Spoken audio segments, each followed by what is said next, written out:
Welcome back. सुबह सवेरे पाकिस्तान आप देख रहे हैं और एक नज़र डालेंगे हम टॉप स्टोरीज पर। पीडीएम को मुल्तान जलसा भारी पड़ गया। साबिक वजीर आजम यूसुफ रजा गैलानी के बेटों समेत मुतअद्दिद रहनुमाओं के खिलाफ MPO 16 और साउंड एक्ट के तहत मुकदमा दर्ज कर लिया गया।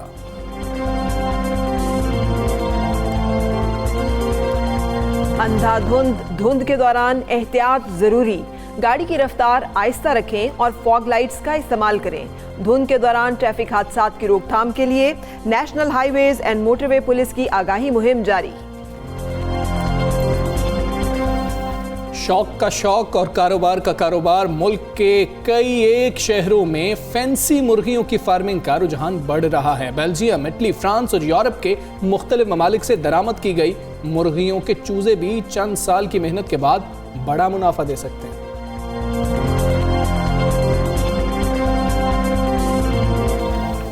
बहुत अहम मामला है और ये फ़रा के लिए भी बहुत ज़्यादा ज़रूरी है, जितना ज़रूरी आप सब के लिए। वैसे तो सब के लिए है, लेकिन जो लोग ट्रैवल कर रहे होते हैं उनके लिए ये मामला बहुत ज़्यादा ज़रूरी है। और अब चूँकि मौसम आ रहा है तो हमने ये ज़रूरी समझा कि ये बात होनी चाहिए।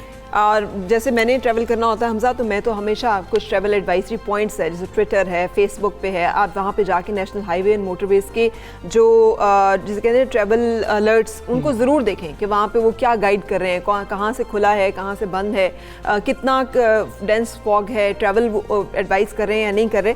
ये तमाम चीज़ें बहुत ज़रूरी हैं, इसलिए कि मैंने ये हादसा देखे हैं। अक्सर आप जब आ रहे होते हैं रात के वक्त ख़ास तौर पे हमजा, क्योंकि फॉग जो है होती ही रात के वक्त है और जैसे जैसे रात गुजरती जाती है वो ज़्यादा होती जाती है। एक गाड़ी लगती है और फिर उसके बाद पीछे ट्रेल में गाड़ियाँ जो हैं वो हिट करती चली जाती हैं और वो ऐसे खौफनाक हादसा होते हैं। हम वीडियोस भी अक्सर ऐसी देखते हैं और फिर हम गलती ये करते हैं कि रात को नहीं निकल सके, सवेरे निकल जाएंगे, तो वो जब सुबह निकलने की कोशिश करते हैं तब भी ये मामलात होते हैं। खैर, धुंध के दौरान रोड हादसात की रोकथाम के पेश नज़र national highway and motorway police की पब्लिक ट्रांसपोर्ट, अड्डाजात पब्लिक सर्विस गाड़ियों और रोड जो दूसरे यूनियंस हैं और जोन्स हैं उस पर आगाही मुहिम जो है इस वक्त जारी है। और आगाह किया जा रहा है लोगों को कि क्या टाइम होना चाहिए, कैसे आपने सफ़र करना है। और फिर जो हम पहुंच जाते हैं वहाँ पर टोल प्लाजा पर और वहाँ पर बहस करते हैं तो वो तकरार जो हो रही होती है वो भी नहीं होनी चाहिए। हाँ, तो इस हवाले से हम बातचीत करेंगे। SSP मोटरवेज हमारे साथ हैं हशमत कमाल साहब, बहुत शुक्रिया, thank you for joining us and good morning. फरमाइएगा, ये जो हमने कहा इसमें मज़ीद क्या ऐड करना चाहेंगे, क्योंकि ये ऐसे ही करना चाहिए? जी, इसमें कुछ चीज़ें इस तरह की हमने ये, क्योंकि वेदर कंडीशंस इस तरह की आ रही हैं अभी आगे, ऑलरेडी विंटर इज़ इन, तो इसमें फ़ॉग ज़्यादा हो जाया करती है और ये नेक्स्ट जो 3 मंथ्स हैं इसमें फ़ॉग काफ़ी ज़्यादा होती है जी। उसके लिहाज से हमने अवेयरनेस कैंपेन्स शुरू की हैं। इसमें पहली चीज़ तो ये है जी कि अगर बहुत ज़रूरी नहीं है ट्रैवल करना तो ट्रैवल करना नहीं चाहिए। ट्रैवल के जो टाइमिंग्स हैं वो कोशिश करें कि सुबह 10 AM से मगरिब तक रखें। आजकल मगरिब 5 बजे हो जाती है, क्योंकि शाम के बाद फ़ौरन टेम्परेचर ज़्यादा डिप करता है तो फ़ॉग ज़्यादा हो जाती है। इसमें हमारा एक बड़ा सिंपल सा और बड़ा इंटरेस्टिंग सा फार्मूला है जी, उसको कहते हैं फ्लावर फार्मूला। अच्छा। फूल। अच्छा। और ये है कि फ्लावर के जो अल्फ़ाबेट्स हैं उनसे हमने ये फार्मूला डिवाइस किया है। उसमें ये कि जब आप ट्रैवल करने लगें तो फ्लावर फार्मूला ये है कि जी F is for fuel, L is for lights, O is for oil, W is for water, E is for electric या electrical gadgets and R is for rubber. तो ये आप चेक कर लें, फ्यूल ऑब्वियसली गाड़ी में फ्यूल है कि नहीं है, लाइट्स गाड़ी की चल रही हों, और इसमें फॉग के हवाले से स्पेशली फॉग लाइट्स हैं वो बहुत ज़रूरी हैं फ्रंट पे और बैक दोनों पे, क्योंकि इसमें फॉग में जो एक्सीडेंट्स होते हैं वो रियर कोलिजन्स भी काफ़ी ज़्यादा होते हैं क्योंकि पीछे से गाड़ी की विजिबिलिटी इतनी ज़्यादा नहीं होती। फिर वो ऑयल है, गाड़ी के ऑयल चेक कर लें जी। W वाटर में हमारा जो विंड स्क्रीन वॉशर जिसको हम वाइपर फ्लूइड कहते हैं वो बहुत ज़रूरी है कि वो ठीक हो, फुल हो। उसके बाद इलेक्ट्रिकल गैजेट्स हैं जिसमें एयर कंडीशनिंग है, और एयर कंडीशनिंग में डी फॉगर जिसको हम आम ज़बान में कहते हैं, डी फ्रॉस्टर, वो बहुत ज़रूरी है जी कि उसका इस्तेमाल हो। और आखिर में रबड़ है कि टायर ठीक हो। तो ये फार्मूला जो है ये एवरीडे ट्रैवल के लिए भी है और ये फॉग के लिए भी है। और इसमें हमारा, जिस तरह आपने ऑलरेडी जिक्र भी किया, हमारा एक वेब पोर्टल भी है national highways and motor police का, उधर से आप चेक भी कर सकते हैं कि फॉग क्या कंडीशंस हैं। हमारी हेल्पलाइन है 130, उस पर भी कॉल करके ये पता कर सकती है। और मैं आपको एक और इंटरेस्टिंग बात बता दूं कि जी जो 130 पे कॉल्स हैं वो अब फ्री ऑफ कॉस्ट हैं, they are free. Anybody who dials 130 he or she won't be paying any cost for that call घर से निकलने से पहले करनी है जी, ऑब्वियसली. बिल्कुल. अगला मेरा पब्लिक से ये रिक्वेस्ट है जी कि जब क्योंकि हम जब अवेयरनेस कैंपेन्स करते हैं तो हमारा पहला पॉइंट यही होता है कि लोग ट्रैवल करने से पहले इंफॉर्मेशन ले लें. सही. और क्योंकि जब वो विदाउट इंफॉर्मेशन टोल बूथ्स के करीब पहुंचते हैं और जब हमारे SOPs के मुताबिक मोटरवे को हम शट कर चुके होते हैं, बंद कर चुके होते हैं, तो वो फिर बहुत आर्ग्यू करते हैं कि जी हम मैनेज कर सकते हैं, हम चले जाएंगे. क्योंकि फॉग के एक्सीडेंट्स की एक बड़ी डेंजरस एक्सपेक्ट ये है कि एक गाड़ी का एक्सीडेंट नहीं होता. इसमें जिसको हम इंग्लिश में कहते हैं टेल गेटिंग, मतलब कपल ऑफ कार्स की कोलिजन हो जाती है. और उसका ये है कि अगर आप ऐसी सिचुएशन बनती है कि आप ट्रैवल कर रहे हैं और अचानक फॉग आ जाती है, तो उसमें ये कि आप गाड़ी की स्पीड बिल्कुल मिनिमम, जो फास्ट लेन गाड़ी है उसमें गाड़ी ना चलाएं, उससे आप स्लो लेन में आ जाएं. और अगर गाड़ी रोकनी पड़े तो बिल्कुल साइड पे रोकें, रोड के दरमियान में ना रोकें, लाइट्स ऑन रखें. इसमें एक बड़ा जो एक कॉन्सेप्ट है बड़ा ज़रूरी, वो ये कि हाई बीम फॉग के दौरान इस्तेमाल ना करें. अच्छा, तो फिर नज़र ही कुछ नहीं आता. उसमें कुछ नज़र नहीं आता. और वो एक्चुअली फॉग के जो बेसिकली तो ये वाटर ड्रॉपलेट्स होते हैं जो कि ज़मीन के करीब आ जाते हैं टेम्परेचर के कम होने की वजह से, ठंडी जिसको कहते हैं ठंड की वजह से. तो उससे आपको बिल्कुल कंप्लीट ब्लाइंड फोल्डेड हो जाते हैं. उससे बेहतर ये कि आप लो बीम इस्तेमाल करें और फॉग लाइट्स इस्तेमाल करें, क्योंकि फॉग लाइट्स जो हैं वो बेसिकली उनका कलर येलोइश होता है, उसकी विजिबिलिटी रेंज ज़्यादा होती है वाइट लाइट से. ठीक है. और सेम जो रियर पे जिस तरह मैंने अर्ज़ किया जी कि पीछे गाड़ी के भी 2 फॉग लाइट्स होनी चाहिए, उसकी भी वजह यही है कि वो गाड़ी विजिबल हो जाती है पीछे से आने वालों को. पीछे से आने वालों को. इसमें एक और इम्पॉर्टेंट एस्पेक्ट ये कि जब आप गाड़ी चलाएं और तो अगली गाड़ी से डिस्टेंस का बहुत ख्याल रखें. कितना डिस्टेंस रखा जाए? लेकिन जी इंटरनेशनल फार्मूला जो अभी लेटेस्ट चल रहा है वो है जी 3 सेकेंड्स का. 3 सेकेंड इज़ एग्जैक्टली 81 मीटर्स. कि जब आप ब्रेक लगाते हैं, but that is on normal speed जो हमारी मोटरवे की होती है 120 किलोमीटर्स पे. लेकिन जब फॉग है तो ऑब्वियसली आपने स्पीड जो है स्लो करनी है, तो उसमें कम से कम आप एक गाड़ी की लेंथ का फासला रखें दूसरी गाड़ी से, ताकि अगर वो अचानक ब्रेक लगाती है तो आप उसमें कोलिजन ना हो, फर्दर कोई एक्सीडेंट ना हो. और फॉग में एक एलिमेंट और बड़ा ज़रूरी ये है जी कि जब आप गाड़ी स्लो चला रहे हैं और विजिबिलिटी बहुत कम हो, तो उसमें आप अपना शीशा जो ड्राइवर सीट का है वो नीचे कर लें थोड़ा सा. अच्छा. ताकि आप जो ट्रैफिक नॉइस है उससे आप जज कर सकें कि क्या सिचुएशन है. क्योंकि जब विजिबिलिटी ज़ीरो हो जाती है, फॉग का जो है जी बेसिक जो सबसे डेंजरस एस्पेक्ट है वो है विजिबिलिटी को ख़त्म करना. कुछ नज़र नहीं आ रहा होता जी. कुछ नज़र नहीं. तो फॉग का बेसिक प्रिंसिपल है जी see and be seen. ठीक. कि आप वो करें जिससे तो हैज़र्ड लाइट्स जैसे ऑन कर लेते हैं हम. वो कर लेते हैं. अगेन मैं यही कहूँगा कि इसकी जो प्रिकॉशनरी मेजर्स हैं वो बड़े सिंपल से हैं और जो मैंने आपको ऑलरेडी एक्सप्लेन भी किए हैं. हैज़र्ड लाइट्स के साथ आप फॉग लाइट्स भी ऑन कर लें. तो ये मोबाइल का इस्तेमाल ना करें, म्यूज़िक उस टाइम बंद कर दें. फिर आजकल एक और नया ट्रेंड आ गया जी कि ड्राइविंग करते हुए लोग खाते हैं. अच्छा. तो वो मैं समझ रहा था वीडियोस बनाते हैं जी, वो भी है. लेकिन वो हाथ फिर ग्रीसी हो जाते हैं, स्टीयरिंग स्लिपरी हो जाता है. वो बड़ा एक इम्पॉर्टेंट एस्पेक्ट है जी. उससे गाड़ी आउट ऑफ कंट्रोल हो सकती है. SSP साहब, एक और इशू है कि मैं लाहौर में रह रहा हूँ, तो मैंने देखा कि लाहौर में तो धुंध नहीं है.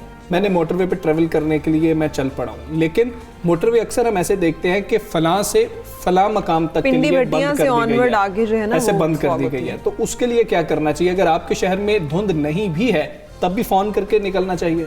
जी बिल्कुल, तभी फ़ोन करके निकलना चाहिए, क्योंकि ये धुंध होती है ज़्यादा ओपन एरियाज़ में, कैनाल्स के करीब, वाटर स्ट्रीम्स के करीब, और जो ओपन एरियाज़ होते हैं. तो मोटरवे, अगर आप यहाँ से जितनी मोटरवेज़ हैं हमारी, यहाँ से आप इस्लामाबाद ट्रैवल कर लें या यहाँ से आप मुल्तान की मोटरवे ट्रैवल कर लें या यहाँ से कोट अब्दुल हकीम, तो सारों में ओपन एरियाज़ हैं जी. उसमें फॉग जल्दी हो जाती है और थिक होती है, कंडेंस होती है.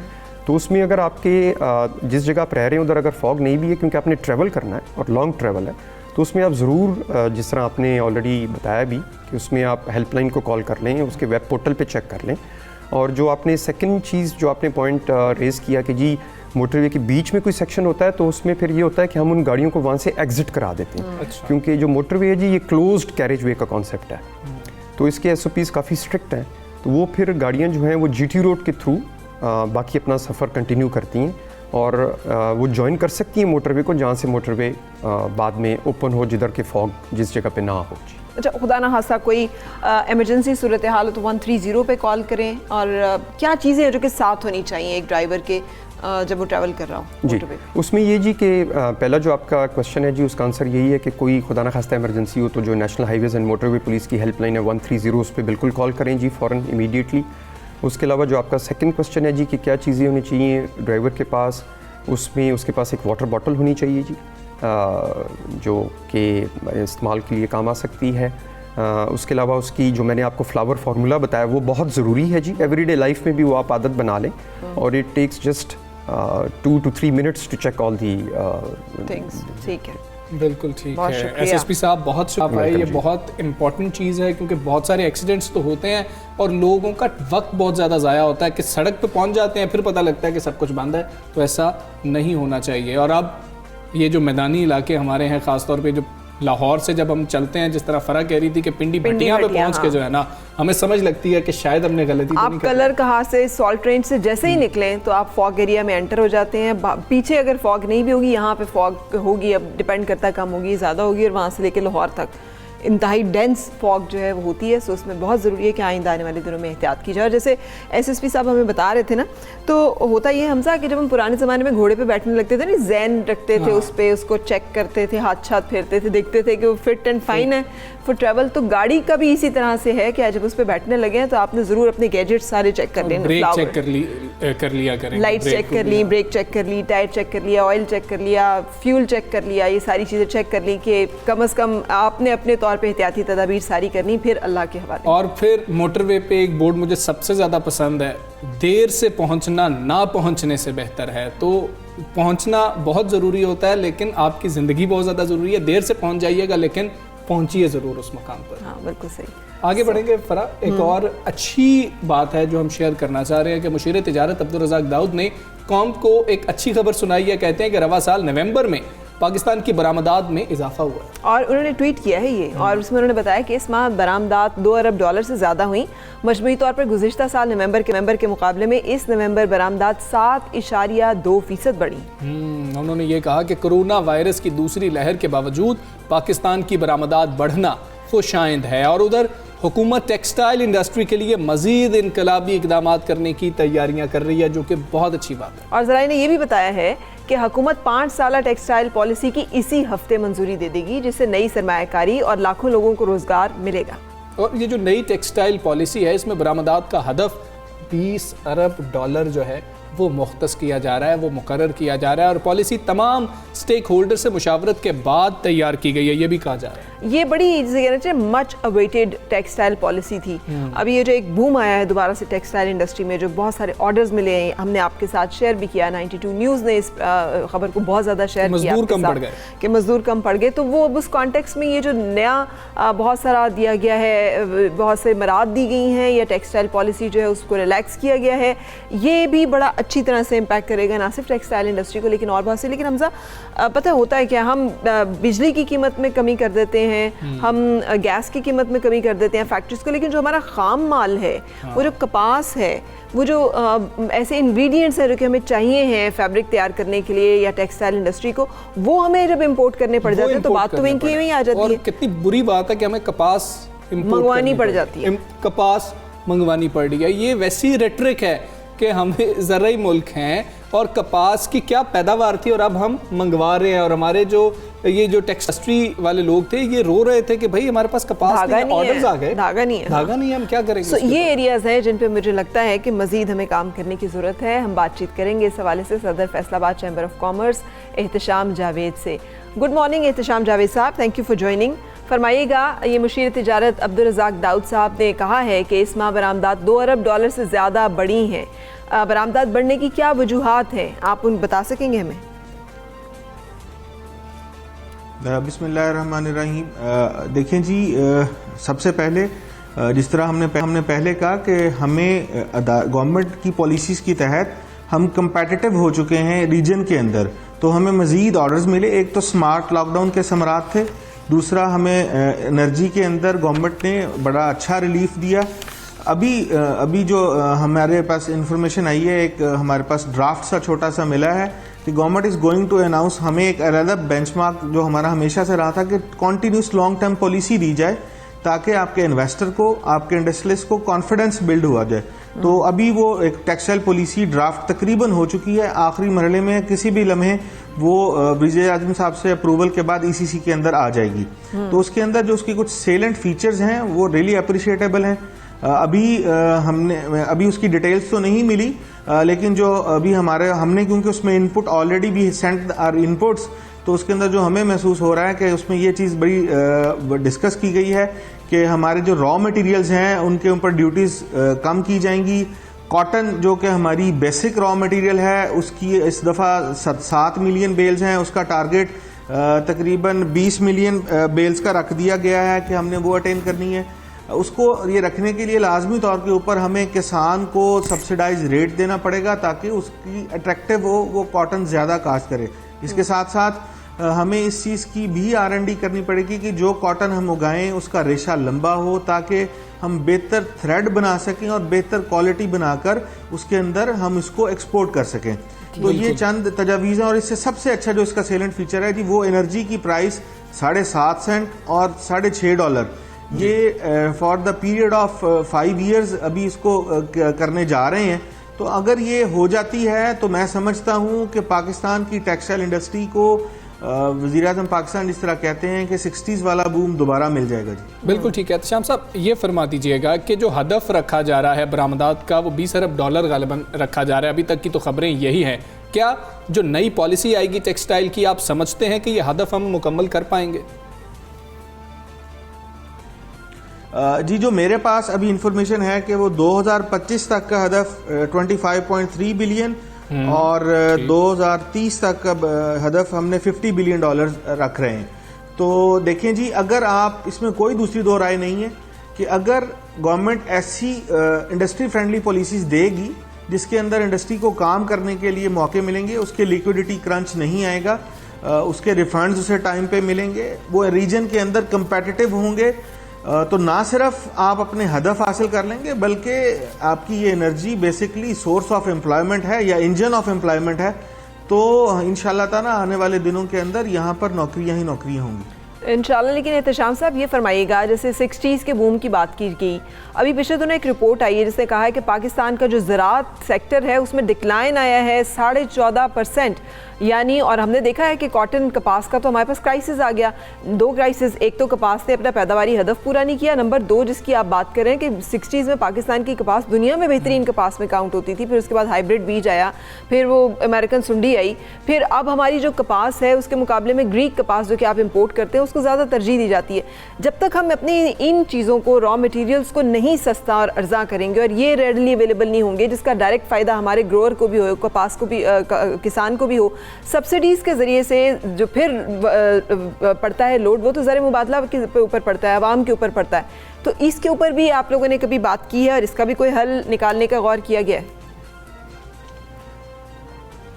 देखिए जी, जिस तरह आपने बिल्कुल सही पॉइंट आउट किया कि जी हमारी पॉपुलेशन का 60% अभी भी देहात से मुंसलिक है, तो हमें बड़ी स्मार्ट एग्रीकल्चरल पॉलिसीज लानी पड़ेंगी। एग्रीकल्चर पॉलिसीज नहीं, smart, there is a need of smart agriculture policies कि where what we have to sow and what we have to cultivate ना। तो उसके अंदर गवर्नमेंट को हमने हमेशा ही इसकी तजावीज़ दी है, बल्कि मैं खुद जिम्मेदार फैमिली से बिलोंग करता हूं, तो मैंने तो इसको बड़ा सेकंड किया है कि जी हमारे R&D बिल्कुल नहीं हो रही, हमारे नाकिस बीज आ रहे हैं हमारे। अभी वो जिस तरह आपने अमेरिकन सुंडी का जिक्र किया, वो तो पुरानी होगी, अब तो गुलाबी सुंडी है, वो मरती नहीं है, वो ऐसे आप जहर में छोड़ दें वो मरती नहीं है। तो हमें इस पे काम करना होगा, हमें ऐसे सीड्स लाने होंगे जो ना सिर्फ, फर्स्ट ऑफ ऑल तो हमें गवर्नमेंट को सपोर्टिंग प्राइस देनी होगी, किसान को फिक्स करना होगा मार्केट, ताकि उसकी जो रियल वैल्यू में आ जाए, उसको कुछ जाएगा तो वो काश्त करेगा, वो अट्रैक्ट होगा तो वो कॉटन की तरफ जाएगा। तो उसके लिए सपोर्टिंग प्राइस और फिर ऐसी सीड लेके आने पड़ेंगे जो ज्यादा पैदावार दें ताकि वो ज्यादा से ज्यादा इन चीजों को काश्त करें। बिल्कुल ठीक है। एहतशाम साहब, मज़दूर खासे परेशान रहे हैं ये कोरोना की वजह से भी। फिर जब ये बात सामने आई थी कि अब तो मज़दूरों की कमी हो गई है, अब टेक्सटाइल इंडस्ट्री में जो बूम आएगा, मज़दूरों के लिए एक अच्छी खबर मज़दूरों को देते जाएं कि उनको क्या फ़ायदा होगा और अब क्या उम्मीद रखें मज़दूर? देखिए जी, मैं पहले भी बड़े वाज़ेह अल्फाज में कर चुका हूँ जी। देखें, नो डाउट जैसे ही आपकी पॉलिसी बेहतर हुई, आप इस स्टेज पे आए कि आपके पास ट्रेंड टेक्निकल लेबर कम पड़ गई, बिकॉज हमारी जो एक्सपोर्ट्स के अदारे थे वहाँ पर शिफ्ट 3 हो गई। और इसके साथ ही जैसे वो कम पड़े तो मार्केट के अंदर उनकी इंडक्शन हुई, लोग बेहतर हुए हैं। इंशाल्लाह आने वाले दिनों में मज़ीद बेहतरी भी होगी। और मैंने देखा भी है और यहाँ फैसलाबाद में ये हो भी रहा है कि लोगों ने अपने तौर के ऊपर लोगों की ना सिर्फ सैलरीज बेहतर की हैं बल्कि उनको मरात भी देना शुरू कर दी हैं। ये यहाँ पर किसी न किसी जगह पे ऊपर हो रही है। लेकिन जब तक ट्रिकल डाउन इफेक्ट, में आगे भी कहा कि ट्रिकल डाउन इफेक्ट का नीचे पहुंचना बहुत जरूरी है। उसके लिए गवर्नमेंट की रेगुलेटरी बॉडीज को काम करना पड़ता है। क्योंकि किसी भी मुल्क के अंदर, किसी भी सिस्टम के अंदर, किसी भी अदारे के अंदर जब तक अक्रॉस द बोर्ड आप हर इंडस्ट्री को फैसिलिटेशन नहीं देंगे, सिर्फ एक चंक ऑफ इंडस्ट्री को फैसिलिटेशन देंगे, तब तक वो ट्रिकल डाउन इफेक्ट पूरी तरीके से नहीं नीचे पहुंचेगा। तो देयर इज ए नीड कि अगर आपने long term finances in the shape of देनी है मशीनरी, तो वो हर इंडस्ट्री को दिया जाए, चाहे वो डायरेक्ट एक्सपोर्टर है या इनडायरेक्ट एक्सपोर्टर्स है, ताकि आपकी लेबर जो फिर वो किसी भी इदारे में काम कर रही है उसको भी उसके बेनिफिट्स या ट्रिकल डाउन इफेक्ट पहुंच सके। बिल्कुल से बहुत शुक्रिया। हमारे साथ थे सदर फैसलाबाद चैम्बर ऑफ कॉमर्स शाम जावेद साहब। बहुत सही कहा उन्होंने हमजा, ये एक साइकिल है ना कि ज़राअत है, ज़राअत से फिर इंडस्ट्री चलेगी, उस इंडस्ट्री से सर्विस इंडस्ट्री चलेगी, फिर उससे जो है वो ज़राअत बेहतर होगा। जब तक हम इस पूरे साइकिल पे काम नहीं करेंगे और सब्सिडीज दे के कोशिश करेंगे कि सनतकार को हम फैसिलिटेट कर दें, तब तक ये सारा मामला जो है एक बेहतर जगह पर भी हम वीक होंगे तो वो नुकसान ही होगा। तो सब जो पूरा साइकिल है उसको बेहतर करने की ज़रूरत है। और अब ये जो पॉलिसी आ रही है ये एक खुश आइंद है, और जब इंडस्ट्री वाले खुश हैं कि पॉलिसी अच्छी है तो फिर हम उम्मीद करते हैं कि कुछ आपको पता है कैनेडियन जो वो हैं जस्टिन ट्रूडो, उन्होंने भारतीय किसानों के उसकी हिमायत कर दी और इंडिया ने कहा जी हमारे अंदर हमारे मामला में मुदाखलत करें। हालांकि बेसिक बात यही है कि किसान एंड ग्रोअर जो है जब तक वो नहीं खुशहाल और स्टेबल होगा कोई भी मुल्क खुद कफालत नहीं हासिल कर सकता, जिसे फूड सिक्योरिटी की बात करते हैं। बिल्कुल आगे चलेंगे। और वो मुल्तान में जब जलसा हो रहा था PDM का तो आग लग गई थी वहाँ पर, वो रिपोर्ट भी की जा रही थी और इसका जो खमियाजा है उस आग का वो ताजिर को ही भुगतना पड़ा है जिसका गोदाम था। और ये एक इंतहाई अनफॉर्चुनेट वाक़या, लापरवाही हमारी बेहतियाती, हमारी गफलत जो है वो हर जगह हमें दिखाई देती है। गोदाम में आग कैसे लगी, किसने लगाई, 92 न्यूज़ तफसीलात सामने लेकर आया है। ताजिर शेख अवैस का कहना है कि नून लीग के रहनुमा शाहिद महमूद ने मरीम नवाज के इस्तकबाल पर आतिशबाजी की जिससे आग लगी और लाखों रुपए का नुकसान हुआ है। और अब वो कह रहे हैं कि PDM जमातें नुकसान का इजाला करें, और ये इजाला करना भी चाहिए क्योंकि उसी वजह से आग लगी है, चाहे वो तारों में लगी हो चाहे जैसे भी लगी हो। बिल्कुल सही। ये हम गैर एहतियाती जो हरकतें अक्सर देखते हैं, शहरी आबादी के ऊपर खुलेआम आतिशबाजी की जारी होती है जो ख़तरनाक और इस तरह के हादसात का मौजब हो सकती है। आतिशबाजी की तो वैसे ही इजाज़त नहीं है, अब नुकसान हुआ है या नहीं हुआ है, आतिशबाजी तो करनी ही नहीं चाहिए थी। तो और हम इस मामले में बिल्कुल मोहतात नहीं होते कि आतिशबाजी जो है ये इस तरह के हादसात का सबब बन सकती है। सो अपना रवैया भी बेहतर करें एंड लेट्स होप कि यहाँ पे इंसाफ जो है वो किया जाएगा, इजाला हो सके जितना नुकसान हुआ है। Time for break.